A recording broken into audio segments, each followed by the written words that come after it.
We are living in the most extraordinary moment in the history of human technology. We have reached the iPhone moment of artificial intelligence, but it is much more than just a new gadget or a new piece of software. It is the beginning of a new industrial revolution. In the previous industrial revolutions, the raw material was water and steam, then electricity, and later the silicon chip. In this revolution, the raw material is data, the refinery is the AI factory, the data center, and the output is something the world has never seen as a commodity before: intelligence. This is a fundamental shift in how the world operates.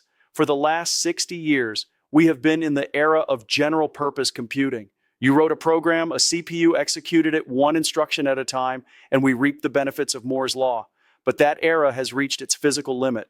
Today, the world is waking up to a reality that many in Silicon Valley were too slow to see. When we talk about the headlines claiming that China has humiliated the traditional centers of innovation, we shouldn't look at it through the lens of politics or pride. We should look at it as a real warning, a wake-up call about the speed of iteration and the importance of sovereign AI. The warning is simple. If you are walking while others are running, you are effectively standing still. The humiliation isn't a defeat in a single battle. It is the realization that the world's competitive landscape has shifted toward those who understand that the computer is no longer a box, but a factory. And factories require a marriage of physics, energy, and massive scale that many had forgotten in the comfort of high-margin software services. For a long time, Silicon Valley became obsessed with the app economy. We spent 20 years building beautiful interfaces and social networks, but we forgot the first principles of the physical world. We forgot that to generate intelligence at a global scale, you have to solve impossible problems in hardware, networking, and energy efficiency. China didn't forget this. They treated AI as a national industrial priority. They understood that every nation needs its own AI factory to refine its own data into its own intelligence. This is the concept of sovereign AI. If a country allows its data to be refined elsewhere, it is essentially exporting its natural resources and importing the finished product. No country can afford to do that in the 21st century. The real warning for us is one of complacency. At NVIDIA, we have a very specific culture. We are a company that is always 30 days from going out of business. I don't say that to be dramatic. I say it because it is the only way to maintain the urgency required to build things that didn't exist before. When we were building the Riva 128, we were literally 30 days from bankruptcy. We had failed with our first architecture. We were a tiny team against giants. We had to have the humility to realize we were wrong, the resilience to endure the pain of starting over, and the speed to run when everyone else was walking. That is the spirit that the world of technology needs right now. We need to go back to the first principles of computing. The first principle of this new era is that Moore's Law is dead. You cannot just wait for the next generation of transistors to make your software faster. The energy cost of general-purpose computing is now a tax on human progress. To move forward, we must accelerate. Accelerated computing is the only path to sustainable intelligence. By offloading the most difficult mathematical tasks to a specialized engine, the GPU, we can achieve 100 times the performance for a fraction of the power. This isn't just a technical trick, it is a fundamental reinvention of the computer. We are moving from a world where we write code to a world where we train models. We are moving from retrieval to generation. Experts who look at the current landscape and feel a sense of shock are usually the ones who are still clinging to the old ways of thinking. They expected the transition to AI to be gradual. They expected traditional CPUs to handle the load, but the math of a large language model is fundamentally parallel.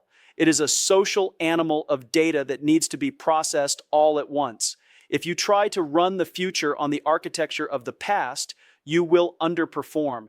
You will be humiliated by the sheer efficiency of those who have embraced the AI factory model. This is the real warning. The gap between those who accelerate and those who do not is becoming an abyss. To solve these impossible problems, you have to be willing to look at the entire stack. You cannot just build a chip. You have to build the systems, the networking, the software, and the algorithms. This is why NVIDIA is a full-stack company. We realized early on that if we wanted to accelerate computing, we had to control the entire journey of the electron. We had to rethink how data moves from the memory to the processor. We had to create NVLink to allow thousands of GPUs to to act as a single, giant brain. This level of integration is incredibly difficult. It requires a company that is flat, where information flows without friction. I don't have a traditional hierarchy. I don't have layers of management to filter the truth. I want to be in the room where the physics are being discussed. I want to know why a specific interconnect is hitting a latency wall. The work of your life should be to build things that didn't exist before. If you are just doing what others are doing, you aren't innovating. You are just competing for a smaller piece of a dying pie. Silicon Valley needs to return to the era of building hard things. We need to embrace the pain and suffering of deep engineering. I often tell students that I wish you ample doses of pain and suffering because character is not built in the sunshine. Character is built when you are 30 days from bankruptcy and you have to find a way to make the impossible possible. Character is built when your architecture fails and you have to have the humility to ask for help and the grit to try again. The transition we are seeing in the East is a testament to the power of focus. They are building AI factories at a scale that is breathtaking. They are not just building models, they are building the infrastructure for a new society. The humiliation is a signal that we have been too focused on the virtual world and not enough on the physical world. AI is now entering its second wave, physical AI. This is the era of robotics, of autonomous factories, of digital twins that can simulate the entire Earth's climate. To win in this era, you have to understand the physics of the world. You have to be able to simulate reality before you build it. This is why we built Omniverse. We realized that for a robot to be intelligent, it has to train in a world that obeys the laws of physics. It cannot just learn from text. It has to learn from gravity, friction, and light. We are providing the industry with the tools to bridge the sim-to-real gap. This is the breakthrough that the world really needed, but it requires a level of computational power that makes traditional PCs look like calculators. It requires an accelerated data center. The warning to Silicon Valley is that the software is eating the world mantra is incomplete. Software is now being generated by machines, and those machines are physical infrastructure. If you don't own the infrastructure, you don't own the future. You cannot be a leader in AI if you are a tenant in someone else's factory. This is why the concept of sovereign AI is so critical. Every company, every nation must own its own intelligence. They must have the resilience to build their own stacks and the vision to see that the old way of general purpose computing is a dead end. I wake up every morning and I run. I run because the technology is moving faster than any of us can imagine. The progress we have made in the last 12 months is more than we made in the previous 10 years. The Grace Hopper superchip, the Blackwell architecture, these aren't just incremental improvements. They are 0 to 1 moments. They are the tools for the next industrial revolution. But these tools are useless if you don't have the urgency to use them. Run, don't walk is not just a catchy phrase. It is a survival strategy. If you are walking, you are being overtaken by the exponential growth of those who have embraced the new paradigm. The real warning is that the window of opportunity is closing. The leaders of the next century are being determined right now in the labs and the data centers of today. The humiliation of the old guard is a natural consequence of a paradigm shift. When the world moves from horses to cars, the best horse breeder in the world is still out of a job. When the world moves from CPUs to GPUs, the most efficient general purpose data center is still obsolete. We have to have the courage to admit that the world has changed fundamentally today. We have to return to first principles. Why do we compute? To solve problems. How do we solve problems most efficiently? Through parallel, accelerated architectures. How do we scale that? Through the AI factory. Anything that doesn't align with these truths is a distraction. At NVIDIA, we have spent 30 years preparing for this moment. We have suffered through the lean years, we have failed spectacularly, and we have been 30 days from bankruptcy. But we never lost our focus on the physics. We never stopped running. The world is looking for a new way forward. It is looking for a way to solve the energy crisis, to cure cancer, to predict the next hurricane with perfect accuracy. These are the impossible problems that we have the privilege of working on. But to solve them, we must be faster. We must be more resilient. We must be willing to do the hard work of building the infrastructure of intelligence. We cannot just be a software valley. We must be a physics valley. We must be an intelligence valley. I see the incredible progress being made around the world, and I am humbled by it. I am humbled by the sheer will of engineers who are building AI factories in the middle of deserts, in the hearts of cities, and in every corner of the globe. This competition is good for humanity. It forces us to be better. It forces us to go back to our roots and remember why we started this journey in the first place. We started it to build things that didn't exist before. We started it to amplify human potential.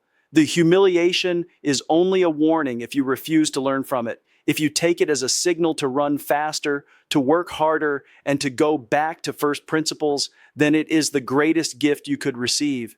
It is the doses of pain and suffering that build the character of a new era.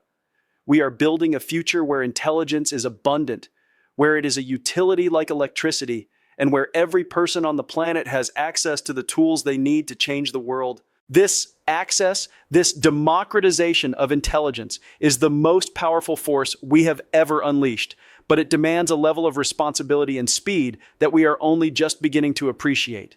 The real warning from the East is not about their silicon, it is about their clarity of purpose. They have looked at the first principles of the new economy and realized that intelligence is the new primary energy. If you were starting a country today, you wouldn't just build roads and power lines. You would build AI factories. You would build the infrastructure to refine your national data into national intelligence. This is the only way to ensure that your culture, your language, and your values are represented in the models that will eventually run your healthcare systems, your power grids, and your schools. Silicon Valley must realize that the era of soft innovation is being superseded by the era of hard engineering. For years, we've been told that hardware is a commodity. We've been told that the real value is in the app.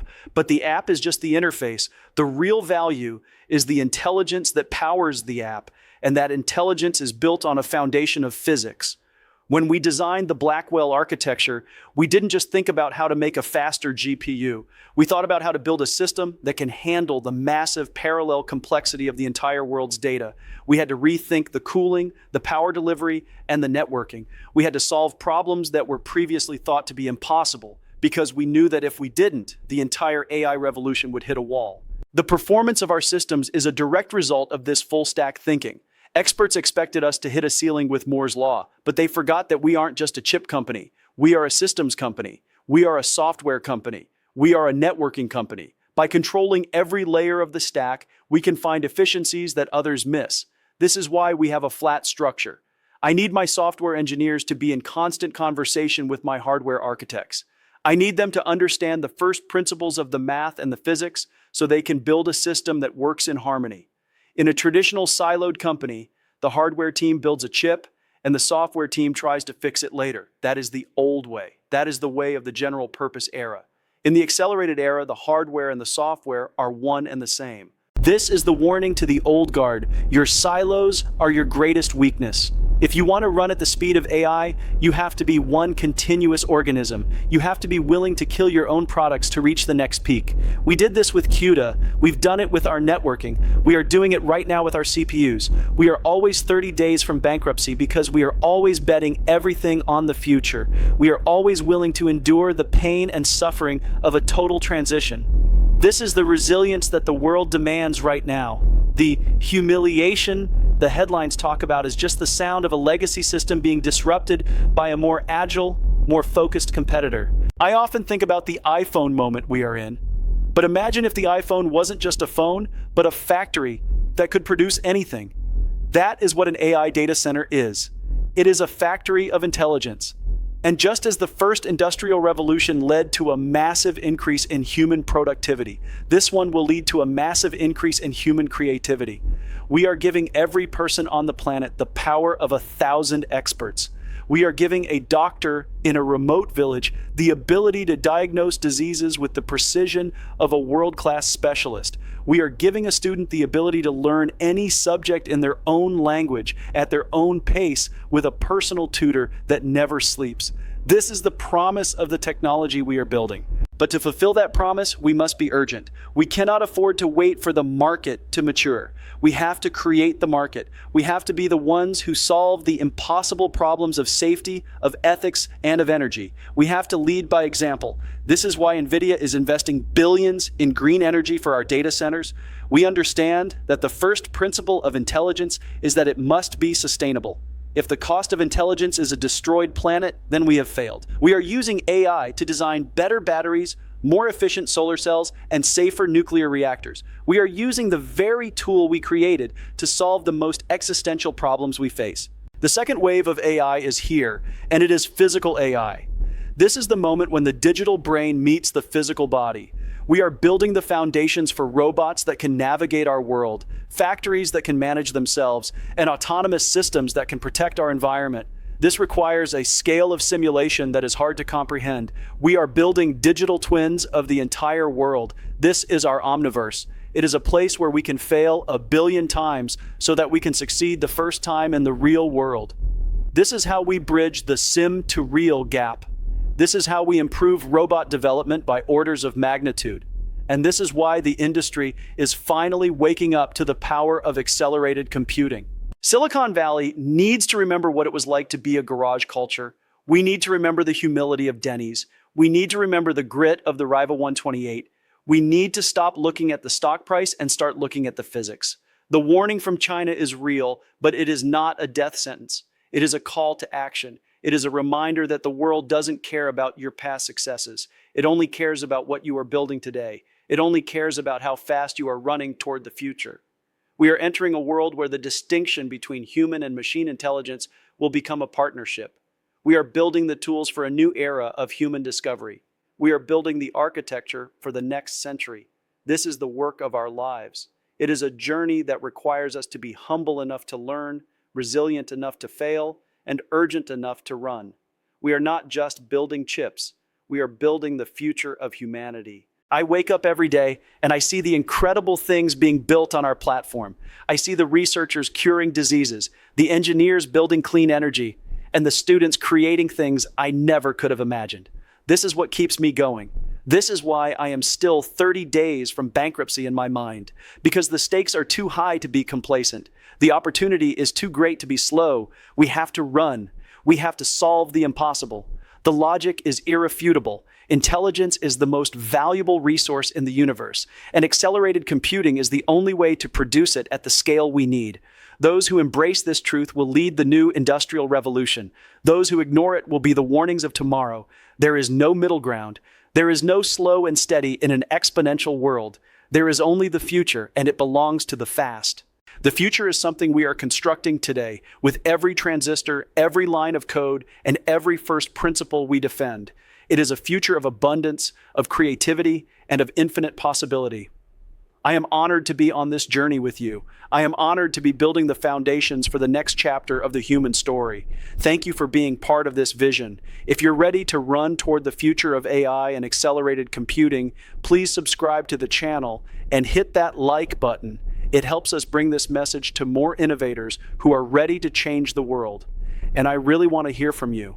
What is the impossible problem you are trying to solve? How are you using AI to reinvent your industry? Leave your questions and your thoughts in the comments below. I promise you, I will be reading them personally and I will respond quickly, because in this revolution, every second counts. The logical conclusion, the truth that we must all accept, is this: the age of general-purpose computing has ended. The age of the AI factory and physical AI has begun. The competitive advantage of the next century will not be found in legacy software, but in the speed at which you can turn data into intelligence. The warning has been issued. The opportunity is here. Run, don't walk.